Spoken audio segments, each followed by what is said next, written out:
तो इसके विषय में नानक साहब जी कहते हैं कि ना जाने काल की कर डारे और किस विध ढल जा पासावे और जिन्हां ते सरते मौत खुड़क दी उन्हां केड़ा हासावे। नानक साहब जी सिख धर्म के प्रवर्तक, परमात्मा प्राप्ति के उपरांत वो ऐसे रहा करते थे मायूस से, क्योंकि वो उस स्थान को देख चुके थे जहां पर हम पहले रहा करते थे। एक परम सुख में स्थल है और हम उसको छोड़कर इस गंदे लोक में फंस गए थे। अब जिसने वो स्थान देख लिया उसका मन यहां नहीं लगेगा, उसको तो ऐसा लगेगा जैसे तू गलत जगह फंस रहा है। कब वो समय आए मेरे मृत्यु हो, परमात्मा मुझे ले चले उस लोक में, तो इसलिए वो हमेशा मायूस रहते थे। यहाँ का कोई भी सुख उनको सुख दिखाई नहीं देता था। तो उस समय तो एक दो भक्त जाते थे, उनसे कहा करते थे कि महाराज जी आप हमें कभी खुश नजर नहीं आते, आप मायूस मायूस से रहते हैं, इसका कारण बताइए। तो नानक साहब जी ने कहा था भाई ना जाने काल की कर डारे और किस विध ढल जा पासावे और जिन हाथे सिरते मौत खुड़क दी उन्हां केड़ा हासावे। कि हमें पता है, ये मालूम है कि कभी भी बिजली गिर जाएगी, ना जाने किन कारणों से हार्ट अटैक हो जा, कोई और रोग के कारण मृत्यु हो जा, दुर्घटना में हो जाए। और यहाँ पता नहीं के बिजली गिर जा। जैसे उत्तराखंड के अंदर गए थे केदारनाथ का माथा टेकने और कल्याण कराने, और वो क्या हो गया वहाँ पर, एक सेकंड में आराम से बैठे बतला रहे थे। कोई कुछ कर रहा था, कोई सोच रहा था, कोई विवाह की बातें कर रहा था, कोई भविष्य की प्लानिंग बना रहा था, ये बनाऊंगा वह कोठी बनाऊंगा। अरे 1 मिनट में बादल फट गया, इतना भयंकर फ्लड आएगी कि सब कुछ बहा दिया, उनकी नामो निशान नहीं। काफ़ी लोगों का तो 100 भी नहीं मिले, मलबे के अंदर दब गए। तो पुण्यात्मा इसे लोक में और नाचो गाओ और यहाँ के भविष्य की स्कीम और ये कोठी बनाने की बनाओ, तो भक्त नहीं हो, छींट नहीं लगी आपका भक्ति की। फिर तो नानक साहब जी कहते ना जाने काल की कर डारे और किस विध ढल जा पासावे और जिन आते सरते मौत खुड़क दी। 1 सेकंड का पता नहीं। कबीर साहब कहते ना जाने अगले सांस का आवण हो कि ना हो। तो उनको कैसा हंसा, वो क्या किस चीज पर हंसे।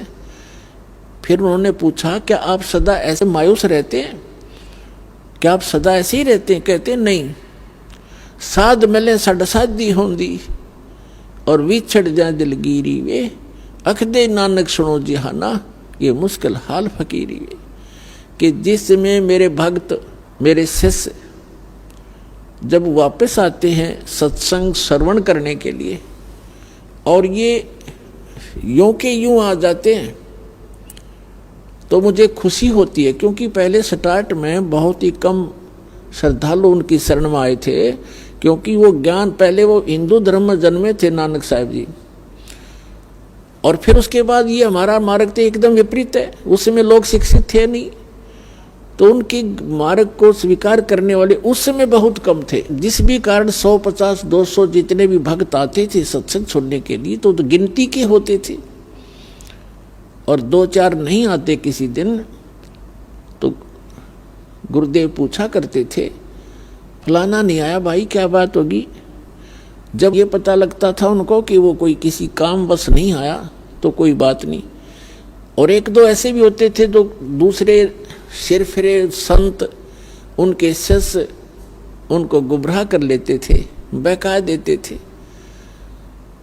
तो वो नानक साहब जी कहते हैं कि जब ये सभी भक्त मेरे वापस आते हैं, क्योंकि संसार के अंदर भक्ति करना बड़ा दुर्भर हो गया है। कारण क्या है कि सत्य ज्ञान देने वाला एक और भ्रमित करने वाले करोड़ों की संख्या में। तो वो कहा करते थे कि साध मिले सड़ साधी होंदी और विछड़ जाए दिलगीरी वे। जब ये यहाँ से जाते हैं तब मुझे मायूसी हो जाती है कि कहीं कोई मेरी फसल में कीड़ा ना लग जा। इन भोली आत्माओं को मुश्किल से सिरे चढ़ाया है ये ज्ञान मार्ग दे करके, और ये सिर फिरे पता नहीं कितने नकली पंथ फिरे हैं, और इन भोली आत्माओं को गुमराह ना कर दें। जब ये यूं के यूं आ जाते हैं तब उस दिन मेरी खुशी का कोई ठिकाना नहीं रहता कि इनका कल्याण हो जाएगा। ये भ्रमित नहीं हुए हैं। साध मिले सड़ शादी होंदी, शादी माने खुशी, और विछड़ जाए दिलगिरी वे। जब ये बिछड़ जाते हैं तो मेरे दिल में बड़ा दुख होता है। ये बात सताती रहती है, कहीं इन बच्चों को कोई गुमराह ना कर दे, इनका जीवन नाश हो जा। अख दे नानक सुनो जिहाना, ये मुश्किल हाल फकीरी वे। इस भक्ति का करना बड़ा कठिन है, क्योंकि अन्य साधनाएं तो परंपरागत है, उसमें तो कोई ये कहने वाला ही नहीं है कि आप ये ना करो, ये गलत है।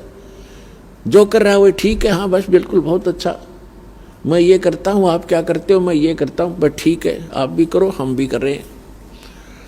और इसमें यहाँ कहना पड़ता है कि नहीं ये नहीं करना, ये नहीं करना, ये करना। तो इस प्रकार ये थोड़ा सा कठिन मुश्किल हाल फकीरी वे।